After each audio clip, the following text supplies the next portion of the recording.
Dans cette séquence, on aimerait faire un exemple d'application de la réduction même dénominateur. Et cette fois-ci, on vous donne une forme telle que, en vous faisant faire la différence entre deux fractions, on vous donne le résultat.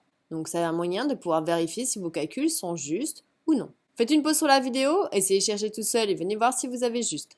Pour commencer, j'ai la différence entre ici deux fractions et on me dit que c'est égal à ça. Donc c'est assez logique de partir ici de la gauche, puisque en faisant la différence entre deux fractions, je sais comment faire ça, j'ai des techniques de calcul pour arranger cela.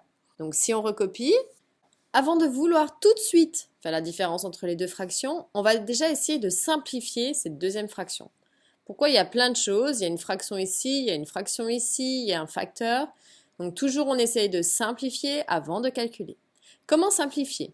Je sais que lorsque je multiplie deux fractions, ça veut dire qu'on va multiplier les numérateurs et ensuite qu'on va multiplier les dénominateurs.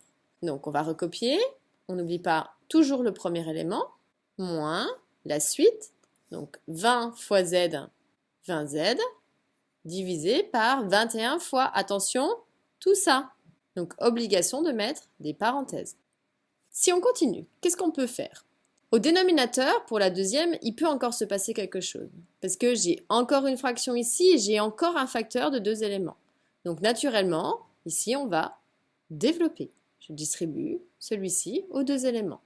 Je n'oublie toujours pas mon premier élément ici, moins, donc 20z, ça ne change pas, sur 21 fois z, 21z, moins, on me dit, donc 21 fois 19 sur 21, en fait, ce qui est assez intéressant, c'est que les 21 vont se simplifier, il va rester juste 19.